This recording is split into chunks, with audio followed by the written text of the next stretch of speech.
the 9 to 5, why are people turning down promotions? Well, I know exactly why, because I've been there. I've seen it firsthand. It's not worth the extra stress. But look, don't take my word for it. Let's pop some numbers and stats up on the screen, because this one is going to be a juicy video and it's going to really make you think, actually, should I be going for a promotion? Is it really worth the extra ag and stress and everything that comes with it? Okay, look, why UK and US workers are turning down promotions. Now, the categories I'll go through, and we've got United Kingdom and United States. 55% of people, more than 50% of people in the UK are turning down promotions. 42% in America. The main concern is more stress, no extra pay, the fear of burnout, and poor work-life balance. I've felt that too. I've been there. I never took promotions personally, but the people that I did see take promotions in my last job, my God, the stress levels, the complaining that they did, and the amount of people I used to work with that used to say, oh my God, I wish I hadn't taken the promotion. You know, it's just not worth it. Pay versus responsibility. This is a big one. Extra workload not matched by the salary.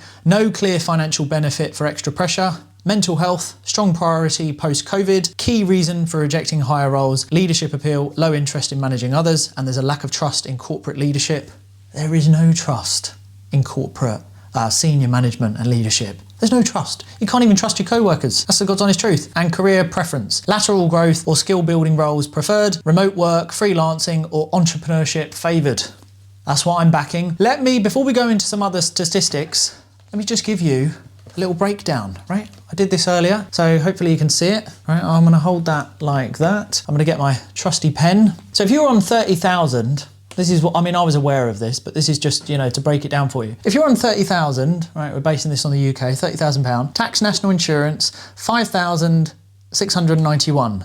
Your take home would be £24,309 with less hours, less stress, less loyalty and commitment. Answering your phone, answering emails, being on call, short puppet strings. £5,000 promotion, which so many people chase. I've seen people throw each other under the bus, backstab, for less than £5,000 in a pay rise. Tax, national insurance bumps up to £7,291. Your take home, £27,709. Extra per month only works out $283. So for extra stress, more loyalty that you need to show to the company, more commitment, shorter puppet strings, for an extra £283. Now, if you break that £283 down versus the stress, the extra commitment, the more you're going to have to abandon your family, the more phone calls you're going to have to take on the weekend, the more times you're going to have to cover people, deal with the problems, all the politics, the extra mental workload, the alter ego that you're now going to have to take on for £283. And we can double that if it was a £10,000 salary.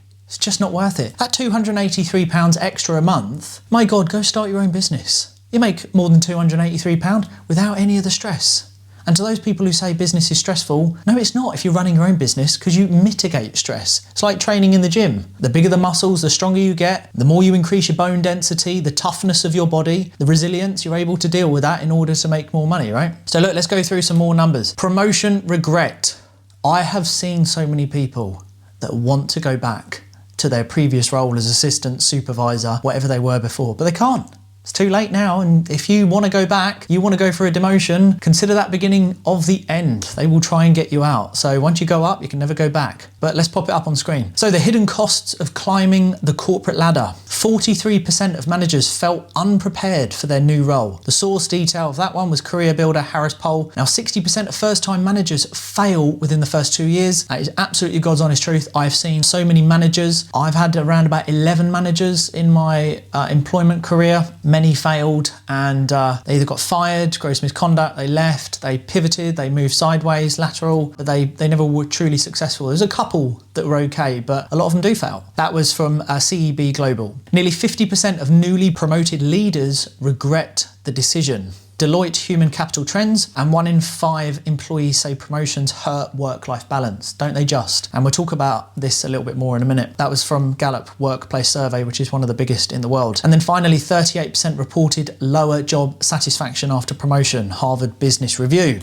Okay, next one on screen. Top reasons for promotion regret. Lack of training and support, very common. Increased admin and meetings, pressure without power, relationship shifts, loss of passion, and then you can see the impact on the right hand side. I won't read all those out just so we can fly through this. Now, what workers wanted instead? They wanted the desire, the autonomy, the recognition, fair compensation, flexibility, and fulfillment. And in the UK and US trend, want control over work, not titles. We're seeing that big shift happen now, without needing to lead others, pay rise without management duties, more time, less stress, passion, purpose, and impact, right? That was the trend in the UK and the US. Now, what you're gonna see on screen is a couple of little diagrams that I created yesterday before making this video. This paints the picture. You've heard me talk about this before. The corporate world versus the entrepreneurship world is like a pyramid. And let's go through it, right? At the bottom, you've got a typical shift supervisor, okay? So a lot of positions available, and typically, everyone's okay at their job role, but it's very competitive and there's a lot of backstabbing with co-workers and a lot of office politics. There's limited pay at the bottom, there's no control, and there's a lot of lack of respect amongst the workforce. So there's no control and you're replaceable. Let's bump up to shift manager, right? And we're starting to go more into an acute angle here. Shift manager, more stress and the backstabbing continues. Let's just bump up to general manager. Again, still no control and it's replaceable. You have to be more company obsessed in order to survive. Shorter company puppet strings, problems from above and below because now you're the middleman. And it's dog eat dog. Let's bump up to, say, a regional manager. Again, no control, fully replaceable, limited survival time in the role for a regional and the next level, which we'll talk about. Capped salary, very dog eat dog. And you've got everyone below also biting at your heels for your job role because there's far and few between. Now, director level, let's say the top, right? The big boss. On call 24/7. So forget about spending time with your family, huge office politics, highly pressured, unhappy home life, and 100% corporate control. So just take a look at that, right? That's the reality. There's no fluff. That literally is what it is. Now, if we go on the business journey, entrepreneurship, this is what I love about it. So at the beginning of a business journey, it's tough. You've got to figure out your way. It's kind of like the blind leading the blind. You don't really know where you're going. You can't see the light at the end of the tunnel, but things become clearer, right? And it starts very acute, but it starts to get obtuse as you go up. So it's full of collaboration and support. There's no backstabbing. Purpose and fulfillment. There's a lot of networking and you're in control. Let's bump up to the business growing. You've got choices, options, respect. You're still in control. Let's build up to sustainability, increased earnings, work and home life balance, because now we have this luxury of building businesses from home. So I'm just about to go on a bike ride with my son and we've had family time, we've been out for a coffee, been to the gym, I'm recording the YouTube video. I've really built my little plug, Life by Design. If you haven't got your planner, link will be in the description. And then as we move up to business profiting, still in control, more collaboration, more support, increased earnings, living authentically and unapologetically, more collaboration. Now we bump up to time and financial freedom. They're still in control, free of regrets, limitless earnings, and that gets wider and wider.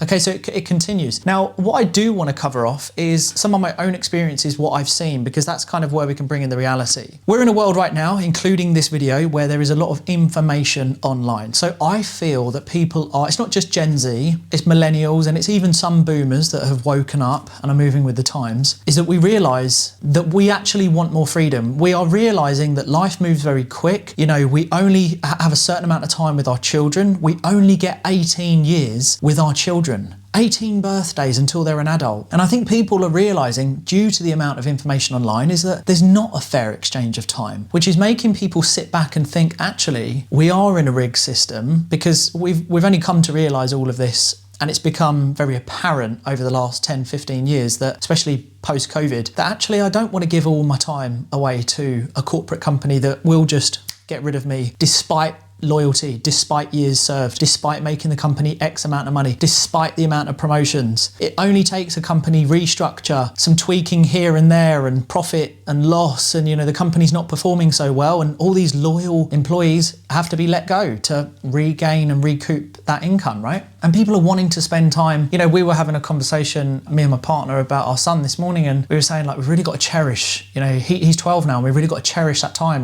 We are going out on a bike ride, we're just about to go on holiday, seize the moment. And the more you commit to a corporate company, you're almost putting your family on the back burner and the things that you're passionate about, that you love, and what truly matters. Your gravestone and the people around it when you pass won't reflect on your job title. They won't reflect on how much money you made the company. They'll reflect on what type of person you were, the memories that they made, the laughter that you and other people had, and the friends around you, and the memories that you made. That's what's important. So people are now choosing time over money because that's what matters. It's not about how much money you've got in the bank. The person who dies with 10 million quid in the bank and the person who dies with £10,000 in the bank is exactly the same. They're both in the grave. And they'll be forgotten about, but really what kind of memories did they create, right? So I've also seen this. Let me just share a couple of examples in my last job. I'll use their first name. So Dave took a step up role. Now Dave was a really nice guy, really funny. We got on with him in my last job. He was used and abused.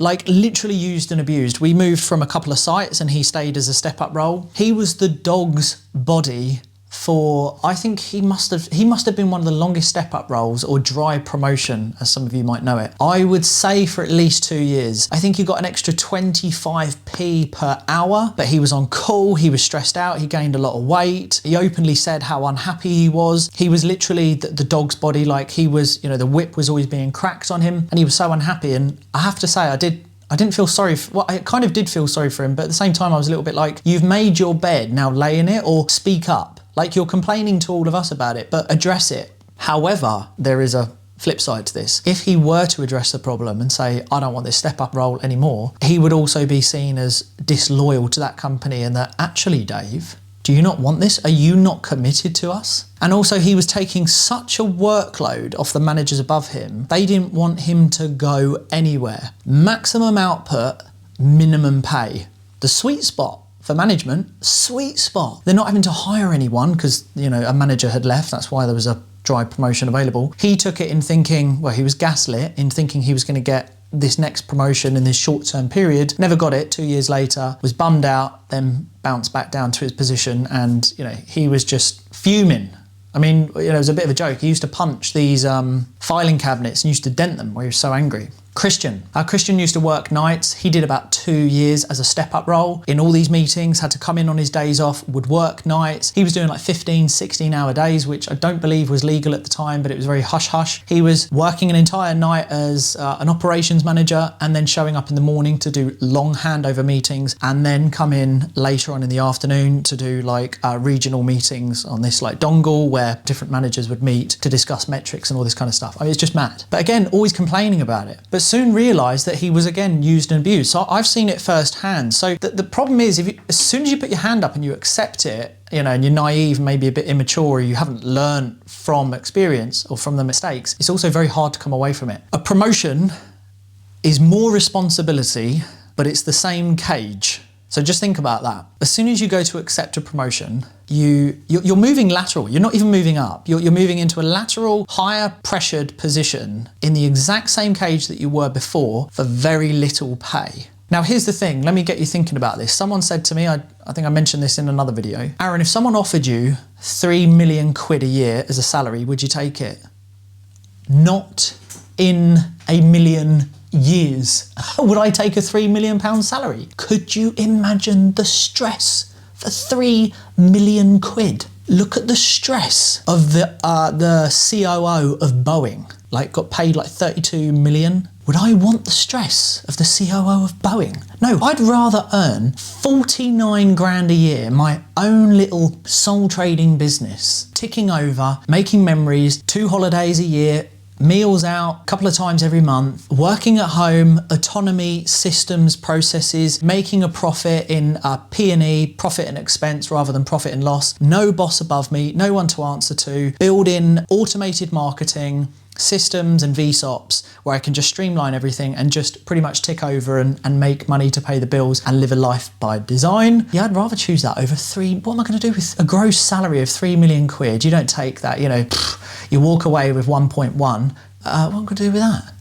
All the stress. Again, I refer to a guy called Pete. I won't say I'll never say anyone's last name, but a guy called Pete was a regional manager. Divorced, lost his wife, his children, was doing 70, 80 hours a week. I think, let me just share something with you, right? This will pop up. So let me just share something which I screen capped. This will pop up on screen now. Now it's to do with a different video where I was talking about people not having savings. Let me read this out. What on earth is this nonsense? So this was in relation to a video where I said about it's around 80% of working adults in the UK have less than £1,000 in savings, right? And he put, I studied a decade to become a doctor. By my third year working 70 to 80 hours a week and doing locums, I still had less than £200 in savings and was living at my parents', going on no holidays and rarely eating out. I'm not living in reality. Had no relation to my video. I was talking about how bad the UK is with money. It's just proven my point though. 70, 80 hours a week as a doctor.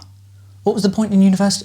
Look, I know we need doctors and I'm very respectful that, doctors do an incredible job. I didn't want to be a doctor, but I'm talking from the point of view of how is that a good, fair exchange? So he's climbed up to be a doctor. And look, doctors aren't actually paid as much as you think, and that they are overworked, understaffed and underpaid. But this is my whole point. That's not a life to live by. And let's just say he was a high earning doctor of 150k. Is it worth being away from your children, your loved ones, and not making memories for 70, 80 hours? And you're exchanging the most precious asset, which is time. You cannot buy time. You cannot save time. You cannot invest time. There is one thing that you can do with time, and that is spend it. Where are you spending your time? And will you look back and think, I was calculated and I was sensible and I made smart choices with who and where I gave my time to? That is what I've become so conscious of. Promotions require you to neglect the ones that truly love you. To climb the corporate ladder and to build someone else's dreams, I don't care what anyone says, it means that you are neglecting your family. There is no balance in climbing an acute angle. And if we can just pop it up back on screen, Mac, look at this triangle of the corporate ladder. I have not fluffed this. This is not bolstered up. This is reality. Look at how acute it becomes and the drama that comes with promotions. My best advice to all of you is become really good with money management. Save and invest heavily. Set aside some money for fun money. Apply self-mastery in the workplace and start building your own little side business. It is too easy and simplistic not to start building something for yourself. I actually have nothing wrong with the 9 to 5. I don't have a grudge against the 9 to 5. I don't hate the 9 to 5. I don't like the politics, the drama, the manipulation, the suppression. There was a Joe Rogan clip, some of you might have seen it, and he hit the nail on the head. People don't realise that working 8 to 10 hours every single day, climbing the corporate ladder, you are going to lose yourself and become a character that you do not recognise. Day in, day out, day in, day out. You're moulding to the company, pretending, laughing, fake laughing, alter ego, loss of identity, pretending. You hit 30 years old, 35 years old, 40, midlife crisis. Now you feel lost. You don't feel you've achieved anything. Regret kicks in. And I want to say this, it's never too late. It is never too late to do the 180 on your life and build something for yourself. All it means is that your runway is shorter and you just have to be more calculated with the decisions that you make from here onwards. That's all it requires you to do. It's never too late. I promise you can change your life between 1 and 3 years. Your life could look totally different. Eat clean, train hard, get your mind right, get focused, get around good people. So I really do hope this has helped. And if it has, please do let me know in the comments if you agree, do you disagree, what are your thoughts? I'd love to interact with you in the comments section. As you know, if you followed me or you subscribe for a while, you know that I love to have these chats in the comments and I get back to every single one of you. I do want to say hardcover and wire bind Life by Design planners are available. This is a prototype version, simplifying productivity. I built this and designed it specifically to help you avoid procrastination, avoid overwhelm and get more done by reducing your workload in a manner and in a structure that helps you make progression. Super affordable, and I'm super proud of what's been created. Again, hardcover and wire bind. You'll also be able to check that out in the description. Until next time, my good people, I hope now you realize why more people, it's not just Gen Z, more people amongst all of us are realizing that actually, rather than having more money, we'd rather have more time and memories and actually live a life that we're happy, that's, full of fulfillment and purpose. That's what it's about. And getting to a point in our old age where we don't look back and have that regret. I just want to finish on this. There was a film with Tom Hanks and this lady. I don't know what the film was, but there was a clip I saw, and it was where he was dating this lady. He was reintroduced to the daughter, but then later to the mum, who was a woman that he loved from years ago. You might know this film. And the scene is of Tom Hanks holding this cake, and the woman's just turned 50, and she broke down crying, and she was like, I can't believe how quick time has gone, and I kept putting things off. I put that holiday off. I put traveling to France. I put traveling with my family. I didn't make these memories with my children. I didn't do this. I kept putting it off because I had, work, and I committed to this and I committed to that person, and I just didn't do the thing that I really wanted to do. And she said from the age of 30 to 50 went like that. I'm 32 now, and I'm so hyper aware of every movement of my life. And is it for me? And is it a fair exchange? Anyway, you might know what that film was. I can't think what it was, but I actually want to watch that film. So if you know what it is, let me know. Tom Hanks and some blonde woman and her daughter. Anyway, until next time, I hope you enjoyed this video. If you do want to hit like and subscribe, great. Do you know what? Hit that like button. You're so close to it. Just do that. Anyway, until next time, peace out.